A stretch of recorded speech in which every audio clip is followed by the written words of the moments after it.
નવી 37 જગ્યા ખુલ્લી મૂકવામાં આવશે, જેમાં એડિશનલ ચીફ ફાયર ઓફિસરની 2 જગ્યા, ડેપ્યુટી ચીફ ફાયર ઓફિસરની 2 જગ્યા, ડિવિઝનલ ફાયર ઓફિસરની 4 જગ્યા, સ્ટેશન ઓફિસરની 7 જગ્યા, સબ ઓફિસરની 7 જગ્યા અને ફાયરમેનની 7 જગ્યા જેવી જગ્યાઓ ખુલ્લી કરવામાં આવશે। અમદાવાદ મહાનગરપાલિકાની અંદર વાત કરવામાં આવે તો ફાયર વિભાગ દ્વારા અલગ અલગ આપણે વાત કરીએ, જ્યારે પરિસ્થિતિ વિપરીત હોય તેવા સંજોગોની અંદર પણ ફાયરના જવાનો ત્યાં આગળ જઈ પોતાના જીવના જોખમે લોકોને બચાવતા હોય છે। આગની પરિસ્થિતિ હોય, તદુપરાંત વાત કરીએ કે રેસ્ક્યુ કરવાનું હોય, કોરોના જેવો વિપરીત કાળ, આની અંદર પણ પૂર પરિસ્થિતિ હોય, એકલા મહાનગરની અંદર તો સેવાઓની સાથે સાથે નજીકની નગરપાલિકાઓ અને કેટલીક વાર જ્યારે આપણે વાત કરીએ કે પરિસ્થિતિ એમાં અનુસંધાને કેટલાક બીજા મહાનગરોની અંદર પણ આ ફાયરના જવાનો સર્વિસ આપતા હોય છે।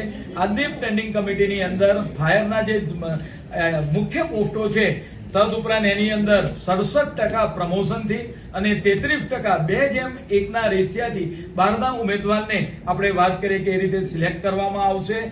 ખાસ કરીને એડિશનલ ચીફ ફાયર ઓફિસર છે એની 2 જગ્યા ઓપન કરેલી છે, ડેપ્યુટી ચીફ ફાયર ઓફિસર છે એની 3 જગ્યા। એમાં મુખ્યત્વે જે રીતે મહાનગરનો વિકાસ નદીની પૂર્વ તરફ અને નદીની પશ્ચિમ તરફ જે રીતે ડેવલપ થયો છે, એમ ડેપ્યુટી ચીફ ફાયર ઓફિસર નદીની એક સાઈડ વેસ્ટ અને એક ઈસ્ટ એમ 2 ડેપ્યુટી ચીફ ફાયર ઓફિસર રહેશે। તદુપરાંત ડિવિઝનલ ફાયર ઓફિસર એ 4 પ્રકારના અને એ રીતે ટોટલ ફાયર વિભાગની અંદર 37 જગ્યાઓ ઓપન કરવામાં આવી છે, જેમાં આપણે વાત કરીએ કે 67% જગ્યા સીધી ભરતીથી અને 33% જગ્યા પરીક્ષા લઈને બહારથી ઉમેદવારને પસંદ કરવામાં આવશે। એમ મહાનગરપાલિકાની આજની સ્ટેન્ડિંગ કમિટીએ ફાયર વિભાગના કર્મચારીઓ માટે એક અગત્યનો સારો એક નિર્ણય કરેલો છે। એએમસી સ્ટેન્ડિંગ કમિટીનો ગાર્ડન ફીને લઈને મોટો નિર્ણય લેવામાં આવ્યો છે।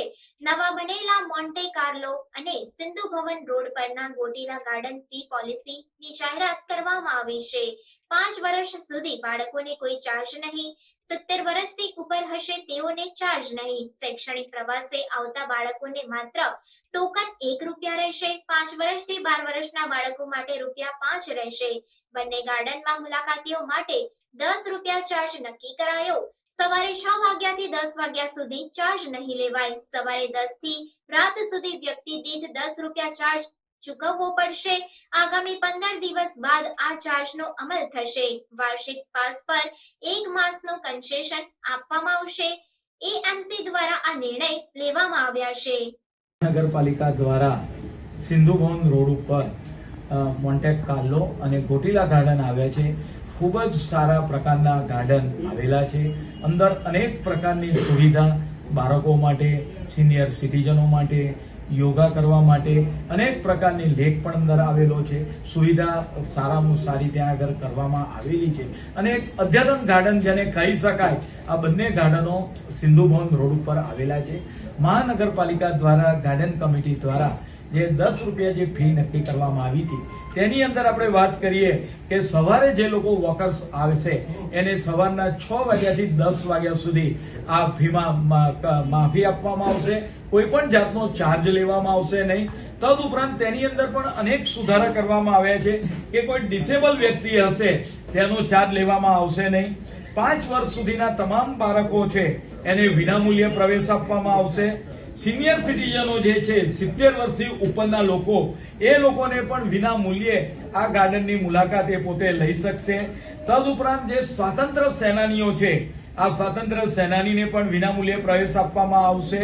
તદુપરાંત શૈક્ષણિક પ્રવાસ કોઈ સ્કૂલ લઈને આવે તો એના બાળકોનો જે ચાર્જ છે એ ફક્ત ટોકન ₹1 ચાર્જથી, એટલે એક વિદ્યાર્થીના ₹1 ચાર્જથી એ પોતે પોતાને સ્કૂલના ક્લાસ સાથે આ ગાર્ડનની મુલાકાત લઈ શકશે।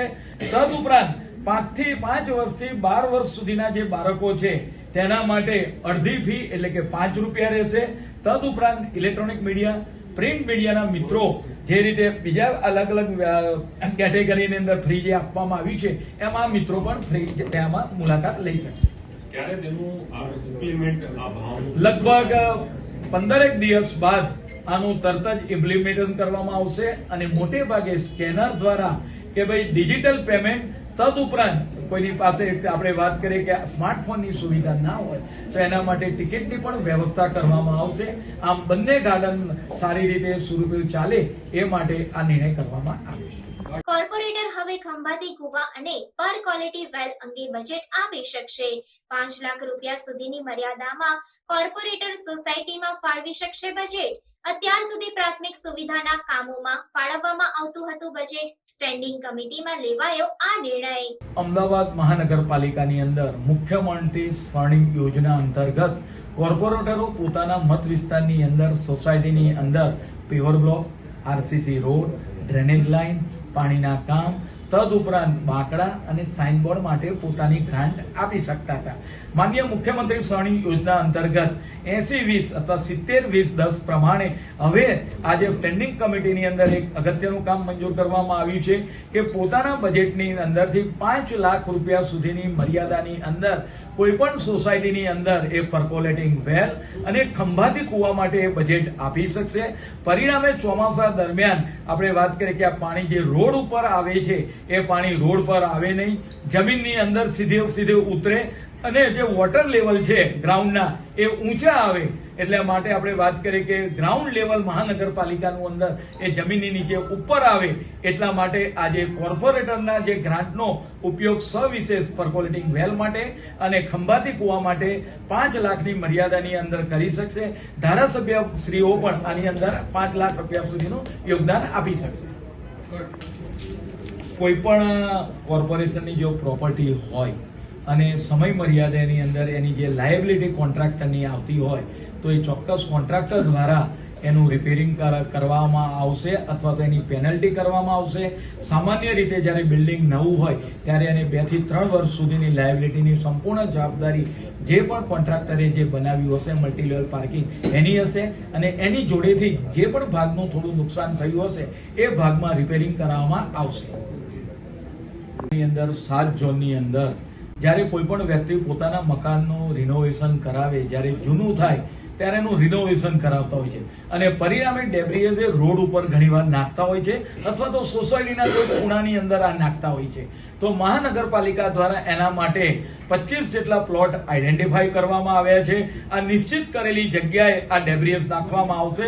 પરિણામે તે 155 303 નંબર પર કમ્પ્લેન કરશે તો કોર્પોરેશન દ્વારા એને ટ્રેક્ટર પ્રોવાઈડ કરવામાં આવશે અને ટ્રેક્ટરે મજૂર સાથે એ સોસાયટીની અંદરથી આ ડેબ્રીઝ ઉપાડશે અને નિશ્ચિત કરેલી જગ્યાએ એ ડેબ્રીઝ નાખશે. આમ ગમે ત્યાં નગરની અંદર જ્યારે કોઈ રોડ ઉપર નાખી જતા હતા, કોર્પોરેશનના ખુલ્લા પ્લોટની અંદર આ ડેબ્રીઝ નાખી જતા હતા. આ જે છે મુશ્કેલી આનો અંત આવશે. આના માટે જે સમાજ છે કે જે આ ડેબ્રીઝ ઉપાડતા હોય છે એની પણ એક મીટિંગ એને અવેરનેસ કરવામાં આવશે. તદુપરાંત એના સોશિયલ મીડિયાની અંદર આના પોસ્ટર બનાવી સોસાયટીના ગ્રુપોની અંદર પણ આને ડિસ્ટ્રીબ્યુટ કરવામાં આવશે. પરિણામે આપણે આપણું જ શહેર એ સુવિધાયુક્ત અને સ્વચ્છ બનાવીએ એટલા માટે આજે આ નિર્ણય કરવામાં આવ્યો છે. પછી જો પકડાશે એકવાર અમે અવેરનેસ માટેના પ્રયત્નો કરશું, એ લોકોની મીટિંગ પણ બોલાવીશું. પરંતુ જો કોઈ જગ્યાએ ટ્રેક્ટર રોડ પર કચરો નાખતા પકડાશે તો ટ્રેક્ટર જપ્ત સુધીનું પણ કાર્યવાही કરીશું. खबरों के लिए चैनल को सब्सक्राइब कीजिए. खबरों का नोटिफिकेशन पाने के लिए बेल आइकॉन को जरूर दबाएं.